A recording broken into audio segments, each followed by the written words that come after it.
Ever feel like some people just, I don't know, just get how to navigate power, like they've got this secret playbook or something? Yeah. Well, today we're cracking open that playbook. We're diving into Robert Greene's The 48 Laws of Power.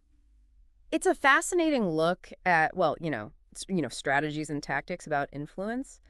Throughout history, really, Green uses all these examples from Machiavelli, Sun Tzu, Okay, so we're talking serious power players here. absolutely getting into how power dynamics really play out. Right, right. And just to be clear, this isn't about like turning everyone into a mass manipulator. Yep. It's more like, okay, here are the rules to a game maybe you didn't even know you were playing. Yes.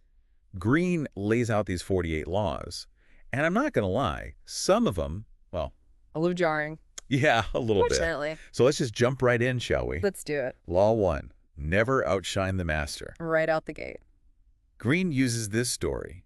Nicolas Fouquet, Louis XIV's finance minister. Oh, yes. Fouquet. This guy throws this lavish party trying to, impress the king. Big mistake. Yeah, it kind of backfires. A major backfire. So what went wrong? Was the music bad?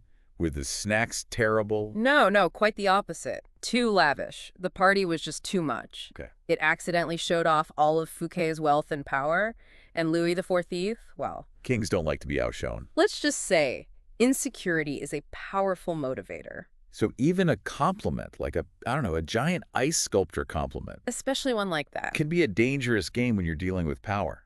You have to make your superiors feel more intelligent, more capable. It's like counterintuitive, but that gives you the advantage. Okay, so no more giant ice sculptures for the boss. Probably a good rule of thumb. So you've navigated Law 1, haven't outshone your master. What's next? How do we avoid, the metaphorical dungeon? All right, so this is where it gets really interesting. Law 2. Never put too much trust in friends. Learn how to use enemies. Okay, hold on. Before we, write this off as completely Machiavellian. Right. Because on the surface, this is like supervillain advice. Yeah. But break it down. Okay, Green's point is that envy and just being too familiar, it breeds, dot contempt. He uses the story of Michael III of Byzantium, Okay. betrayed and murdered by his best friend, Basilius. Yeah, talk about your toxic friendship. Right.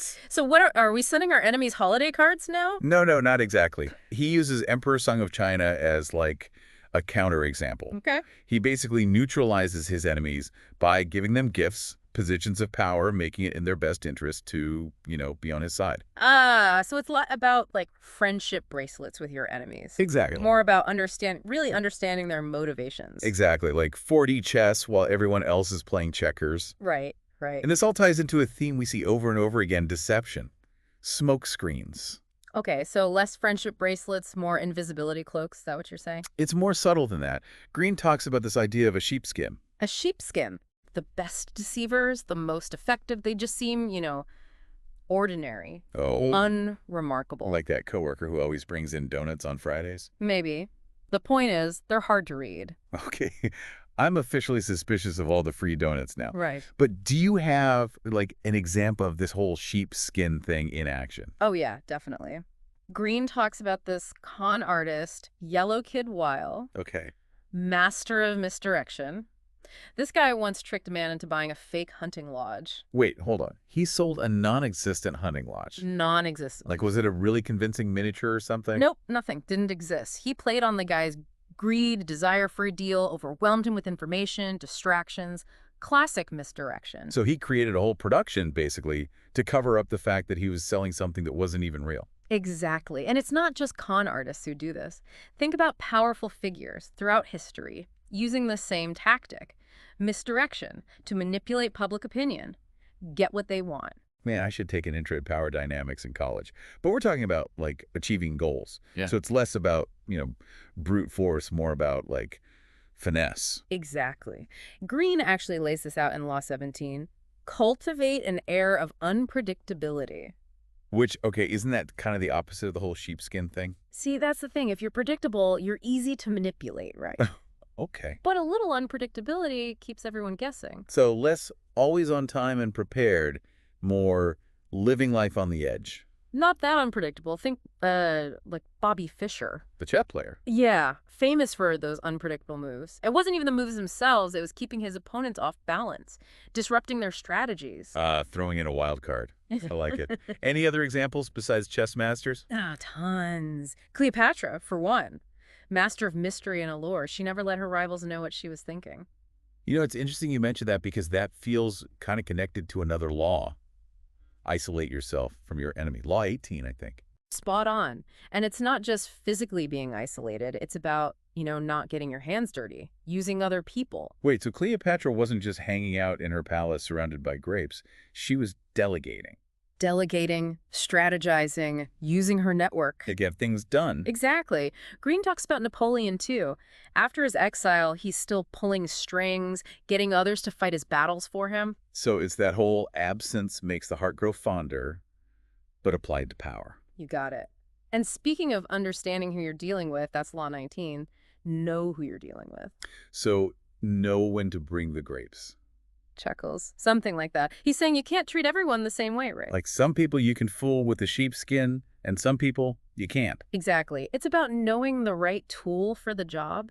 Green actually gives this whole typology of personalities, drawing on insights from con artists. Okay, so a field guide to the human psyche. You could say that.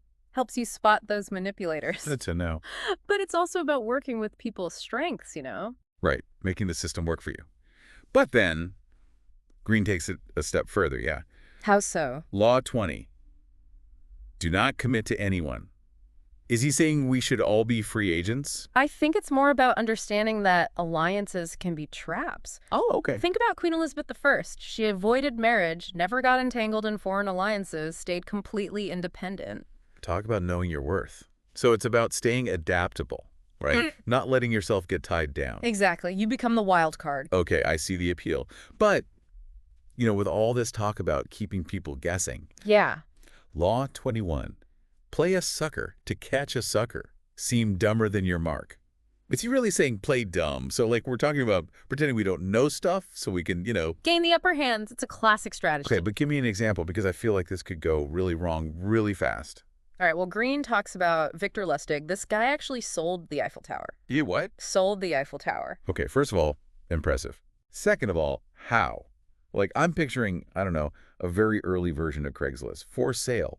One slightly used Eiffel Tower. No, much more clever than that. He went after these greedy businessmen, played right into their, egos. He acted naive, easy to manipulate, made them think they were the ones pulling a fast one. Oh, so their own ego was the trap.